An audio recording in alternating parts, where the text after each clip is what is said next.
I fell in love with my psychiatrist, and he knew, and he kept me until I had the strength to leave after 4 years. So I would beg him to let me see him every week. Beg him. So in this intake, I kind of clocked that he was attractive in my age, but when I tell you that I've had a lot of couch time in my life, a lot of therapy. It took a while for me to make this video. As far as I know, the woman is still posting updates on her love story. My baby's sleeping, so I apologize if it sounds a little bit different. I'm trying to be considerate. But this woman, Kendra Hilty, I'm not going to do that to her. She's already seeking therapy and psychiatry. Who am I to comment on how she feels things are going in her life? Okay, so at first I wasn't even going to comment on this. The woman that fell in love with her psychiatrist, that you're all calling crazy by the way, is the same exact way that you talk about guys that don't want you. The entire time I was listening to that, I was like, this sounds exactly like when I sit with these girls that are convinced guys that don't even know them are into them. And they're surrounded by friends who enable the craziness, by the way. Like her friend that was like, oh, he's so into you. He is so into you. You guys do that to each other, by the way. But that's the part that really made me want to talk about it, because honestly, what is to be said about the situation? Okay, so as a quick overview, this woman, Kendra Hilty, she owns her own ADHD coaching business, and she posted a multi-part series basically identifying how she fell in love with her psychiatrist and he won't admit his feelings for her, I think. I fell in love with my psychiatrist, and he knew, and he kept me until I had the strength to leave after 4 years. Here it is, part 1. So I decided to go back on ADHD meds after many years of being off of them. I was on them in my early 20s to help me get through college, and then I went off of them because they just weren't, the side effects were too much over the benefits. But then in my late 20s, I read this book, Taking Charge of Adult ADHD, and it absolutely changed my life. For my fellow ADHDers, there's so many good things in here. And the biggest thing that I took away was that it's very important for ADHDers to be on meds. So I decided to make an appointment with a psychiatrist. I just Googled psychiatry in the city that I lived in, and I went with the first one that came up, and I got an appointment within a month. And then I booked a 90-minute intake, and I show up to the intake, and this man is my age, and I can't help but notice that he's pretty attractive, this psychiatrist. Well, she fell in love with her psychiatrist over the course of 4 years, and in those 4 years, she has made advances towards him time and time again, which he has not reciprocated, and that is the meat and potatoes of the situation. Her major pain point is the fact that he did not end the relationship once he knew that she had feelings for him, and as you will see throughout the course of this video, she has said time and time again through multiple sessions how much she is in love with this man. And again, he would never comment, according to her, or reciprocate or say he felt the same way. It was just all one-sided. January 2023, at this point, I was full-blown obsessed with my psychiatrist, and my therapist wasn't helping me. My psychiatrist wasn't helping me. He was feeding it. And then I got a boyfriend. And at first, my psychiatrist wasn't really that keen, but then my psychiatrist realized that my boyfriend was a lot like my psychiatrist. And then I started talking to my psychiatrist about my sex life. And my psychiatrist loved it. He didn't never say, this isn't inappropriate to your care, let's pivot. Oh, he just let me talk and talk and talk about my sex life. And I didn't get too deep, but about a year and a half in, and I would send my psychiatrist these emails just about how much I liked him and how I was so grateful for him, and put in a bunch of heart emojis. And this is really when he should have transferred my care, but you know, he waited. He liked what I gave him too much. So at my next appointment with my psychiatrist, I told him, I said, today we're going to talk about my intimate life. And he said, oh. I said, yes. My psychologist, my therapist, asked what your opinion on it was. And I told her that I don't talk to you about this intimate stuff because I have a crush on you. And he looked down and smiled so big in that moment. He smiled so big. And I loved it. It's so gross thinking about it. And then I proceeded to give him 30 minutes of non-stop content about my intimate life with my boyfriend.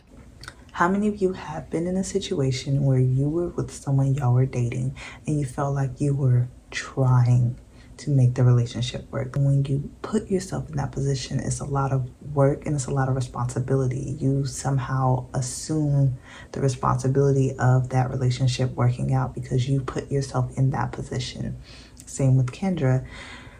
She put herself in a position to where she was like, he could reject my advances, he could accept my advances, but I'm just gonna lay everything out on the table, put the ball in his court, and we'll see from there. And time again, he does not give her the reaction that she desires, and so she tries again and again in different ways, via that's nudes or her just telling him outright how much she loves him. But she's trying all these different ways for him to I guess admit his feelings, and that is a ridiculous game to play with your psychiatrist. In January of 2024, I was hit by a car turning left as I was going through a green light. And it was the night before my appointment, my next appointment with my psychiatrist. So I was like, okay, you know, I'll still be able to go to my appointment on Zoom. I'm okay. But I did make an appointment with an urgent care the next day just to get checked out. I had bruising on my abdomen and a perforated eardrum. And the provider at the urgent care said, I do not feel comfortable treating you. You need to seek emergency care now. You may be internally bleeding. But it was 11 o'clock in the morning and my appointment with my psychiatrist was at 2. So I decided that I was going to wait so I could see my psychiatrist and not have to reschedule, because I was looking forward to my appointment with him so much. I would say she probably should have noticed that the situation was more than she could handle when she literally got hit by a car and was more concerned with making her psychiatry appointment the very next day. That is a October 2024, I make my first in-person appointment with my psychiatrist in November. My 75-year-old female therapist tells me that it's because he kept me on Zoom because he was so attracted to me.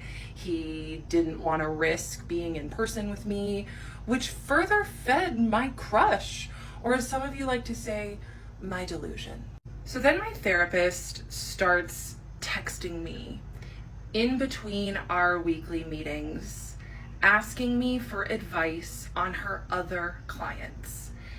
And I was a new coach. I had only been coaching for about a year, and I had just left my full-time job to be a coach full-time. And I was flattered that she would ask me advice on her other clients. I just thought, oh my gosh, a 75-year-old woman with a PhD wants my advice on what she should do with her clients. Honestly, throughout the course of this, of me watching all 25 parts of this series, and I did it so you wouldn't have to, I feel like part of it was a ploy for her to promote her business of helping people with ADHD. But I feel like if you're coming online saying you're going to these therapies, you're not saying any credentials that you have, or you're just saying you have issues, you go to see these people. I don't know what qualifies you to help people who actually have mental issues get better. And that's the part that kind of makes me a little mad, because we live in a day and age where anyone can just turn on their camera, say they offer life coaching services, and people will go to them and purchase these services with hopes of getting better. But these people who are offering these services are not licensed. They don't have any sort of training, and they're out here like giving people advice, and it just I can't wrap my mind around it. In that session, after the psychiatrist told me that he would refer patients to me if he could, if I wasn't already his patient, I asked him if he got my email and what he thought of my ChatGPT, of what he thought of Henry's response of countertransference. And the psychiatrist said, "Oh, I'm still thinking about what Henry said about countertransference." And I said, "Well, we talked about it a little more, and I want to read you something else." So I read the psychiatrist what Henry had to say more about it. When he told you countertransference is common, it might have been his way of normalizing the fact that providers aren't immune to feelings. It's part of being human. What matters is how well they keep those feelings in check, which the psychiatrist's name clearly excels at. And as you can imagine, the psychiatrist loved hearing that. He loved hearing that, because my AI mirror was essentially just saying, yes, he has feelings for you, but he just keeps them in check so well. He's so good at his job, keeping his feelings in check. And oh, the psychiatrist loved that so much.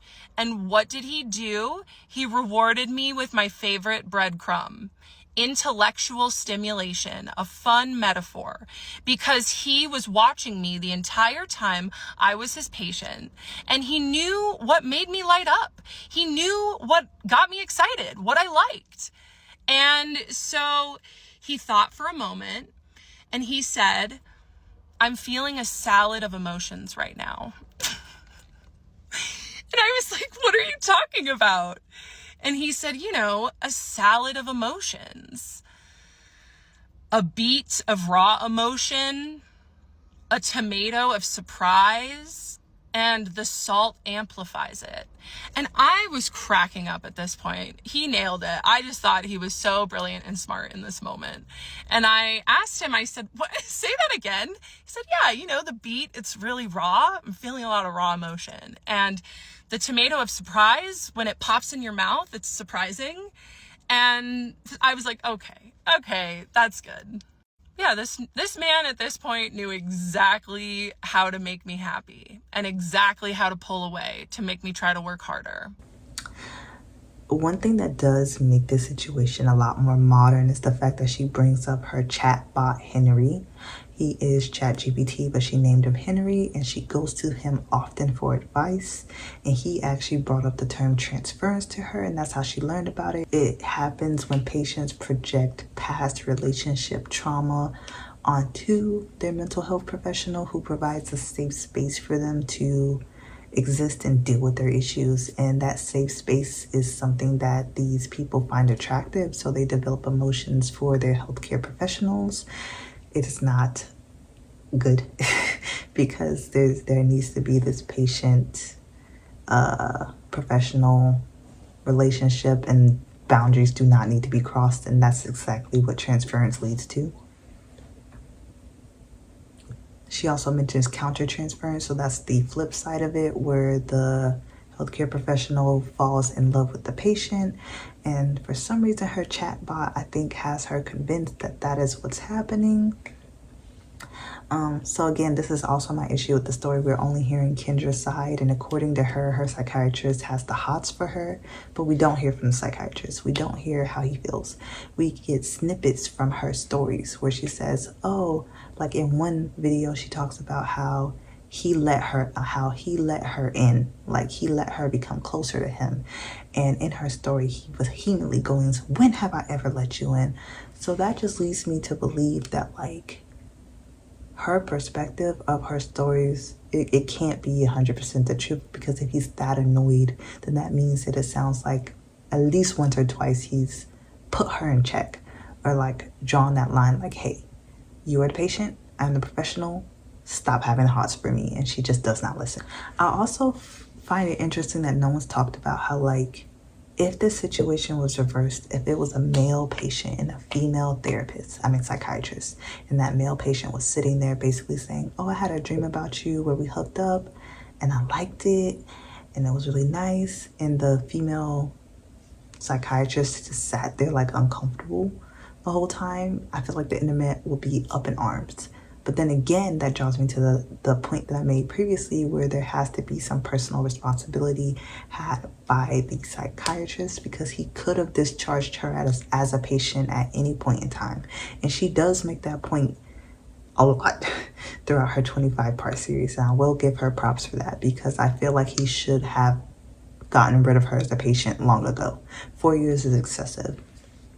And then I looked at him and I said, I've become addicted to saying no, and you're next. And he gave me his favorite thing. He smirked. Because I could tell he liked that I had said that. But he had seen this coming, right? He had seen me getting stronger, having better boundaries, getting more self-esteem, and he really liked that. But it also meant that I was, breaking out of his grasp. Just a speculation. And then I told him. The day after I told my boss that I wasn't coming back to work, I got a text out of nowhere from an independent insurance agent asking if I was interested in insurance plans. She helped me find a great insurance plan. It's an incredible PPO plan for not that much money. I had to be extremely healthy to qualify, and it was an intense application process. But it doesn't cover maternal health care or psychiatry. Your office manager was the first person I called after I applied for the insurance. She explained your cash price and that I'd have to see you every 3 months. As much as you have changed my life within the boundaries of our professional relationship, made sure to add that one in, I will not pay $187 a session to continue to see you. And then I said, after you set the boundary of us having a professional patient-doctor relationship and I accepted your boundary, you let me in and engaged deeper with me than ever before. And he interrupted me and he said, tell me the ways I let you in. I was like, what? Tell you the ways I let you in? And I took a moment and I said, I have a list that I wrote with Henry. I'll read it to you at the end. But please don't play stupid. You know what's been going on here. And I would appreciate it if you let me finish. And he did. He didn't say anything. And then I finished my thought and I said, but on your terms only. The crazy thing is, what led to the end of their patient psychiatrist relationship was that her insurance changed and she could no longer afford to see him. So she's like, I'm not going to continue to pay to put myself through this type of torture. And I feel like that's also true, again, for the situations where I talked about where you're in a relationship with someone and you're putting forth all this effort. I feel like those situations a lot of time end when the person who's putting forth the effort realizes that, like, the amount of effort to get what I get from you is not worth it. And that ultimately leads to the end of it, which is healthy and good.